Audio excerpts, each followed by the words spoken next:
I got 3 different sizes of bevelers here.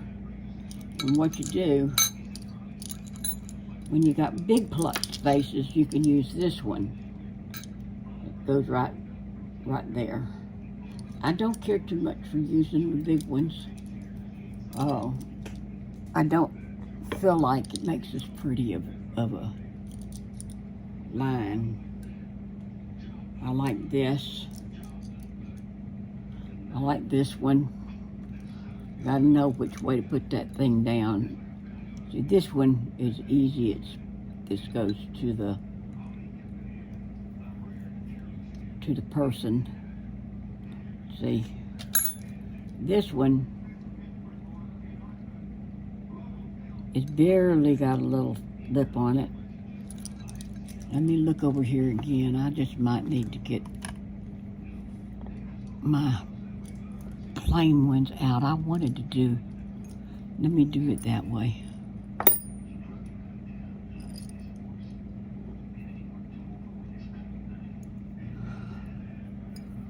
I'm gonna use the smooth ones. Smooth.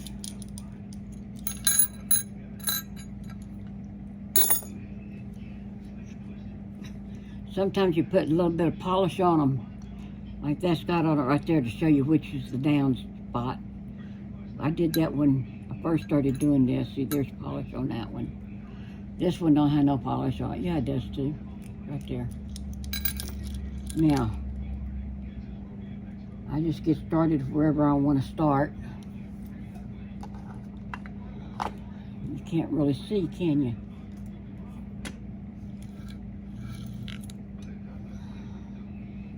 Well, I end up hitting this tool, and I don't have to hit it extra hard. Some people think they gotta wake up the house with it.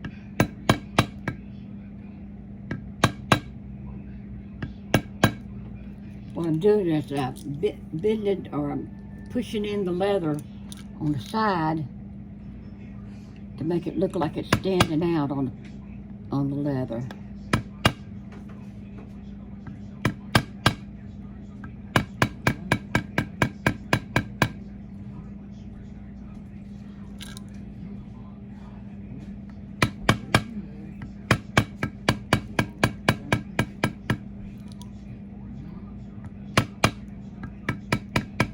Try to get it smooth where it don't look like it's a choppy cut. All right.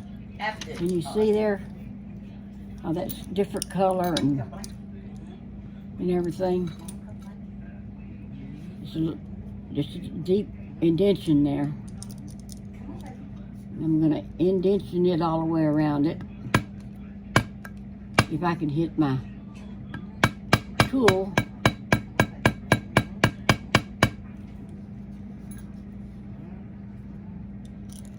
And it's easier to pull towards you, or it is for me to do that. Some people push away from themselves, but I find that I can hold the part of it down with my arm here, keep the leather from slipping out from underneath me.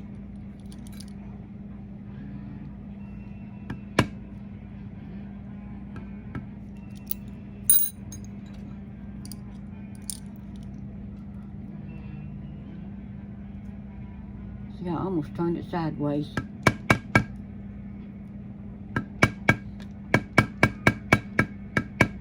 The smaller the tool is, and I didn't know that, I had to learn that, the smaller the tool is, the easier you hit it to get the same depth.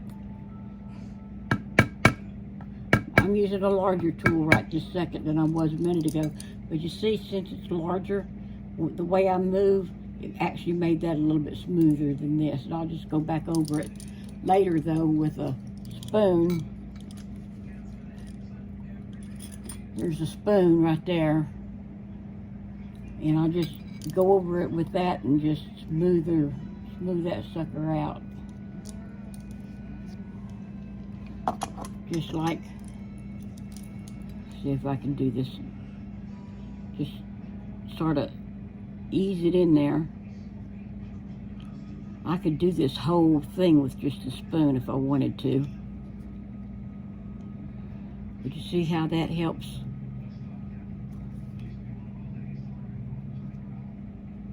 Gets rid of some of them little bumps I made. See, I could hit that way. It takes a little bit more oomph to get it, but we're not, I want that to go away, that line that was there. See how I can go around this entire thing. And see if I use this bigger one, it's gonna make that further away from the, gotta make it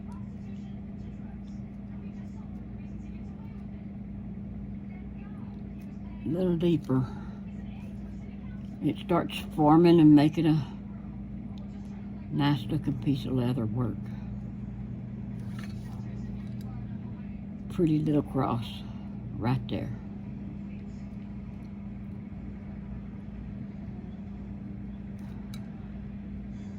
I was a little bit on the inside of my line, but after it's cut, that's where you go to.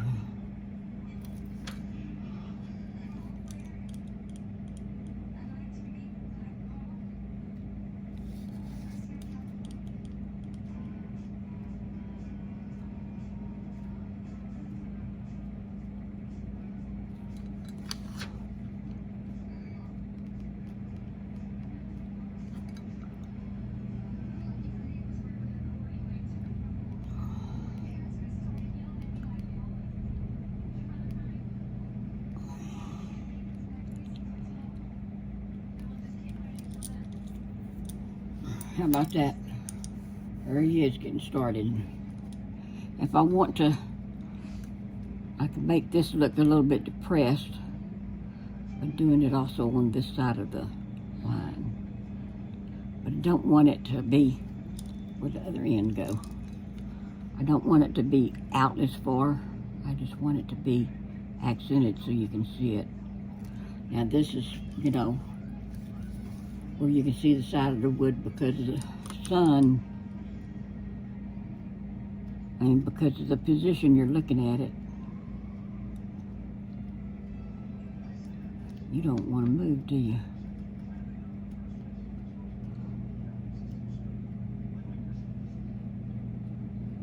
Don't that make it look pretty? Just make a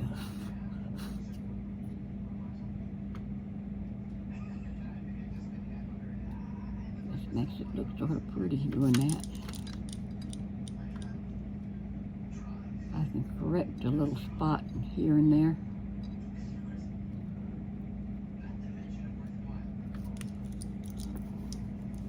We still got to go on this end. If it wasn't cased right, this wouldn't be turning a little darker color. And if that was not turning a little darker color, this outfit wouldn't be working right. But since it is, boy, it makes it a lot easier sometimes on me just to be able to use my spoon. Look there, that's got a little bit of a, I don't want there. Now what I'm going to do though is I'm going to come back with the background tool in here, and I may just background this out just a little bit and put some basket weave out there, but I hadn't decided that. I want the small end.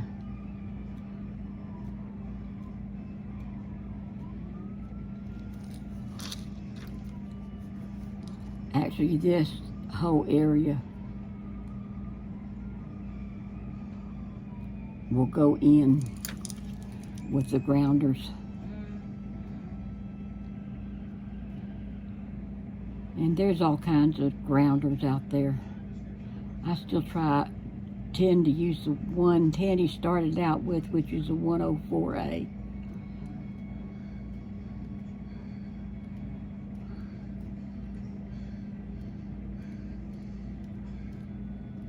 Okay.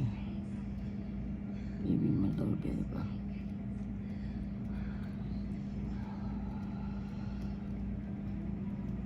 I think Matt wants him to be silhouetted, so I'm not going to put any features in there.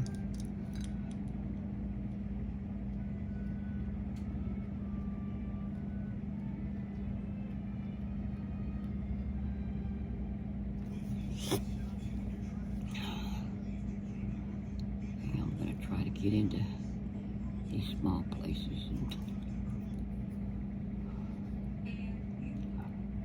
My spoon works better. Bigger spoon, a little bit bigger spoon. I hope y'all heard me. I started talking to myself.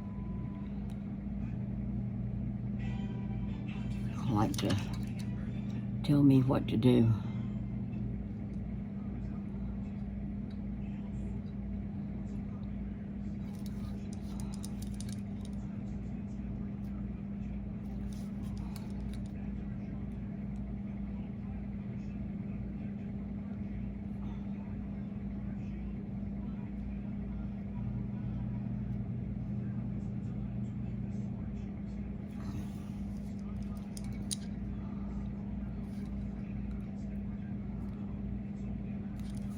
I'm glad this is working this way.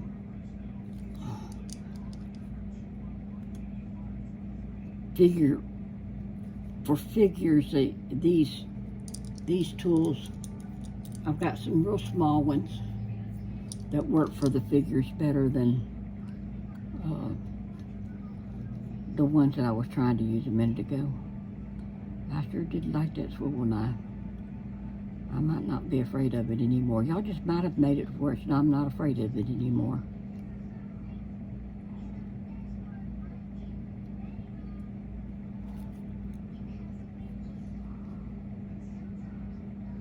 Can you see me? Hi. Hi, I'm right here.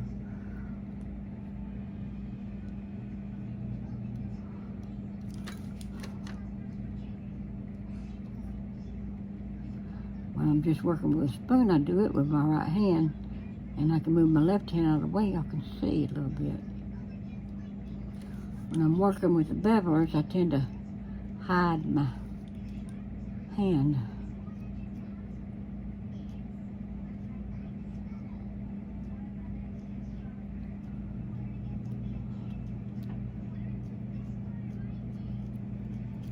Okay. I think I beveled around the whole guy.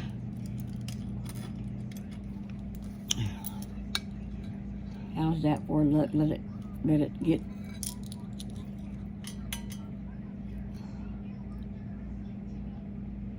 I'm trying to see if it's not at an angle I can see well, so there you go. You can probably see it the best right there. Now I'm going to start putting background in here. I'm going to wet it a little, just a tiny bit. But I got to wet the whole thing, because if you just wet just a little spot, that little spot's going to be darker than the whole rest of this thing. Now I don't want it to soak it, so I'm trying to go over real fast.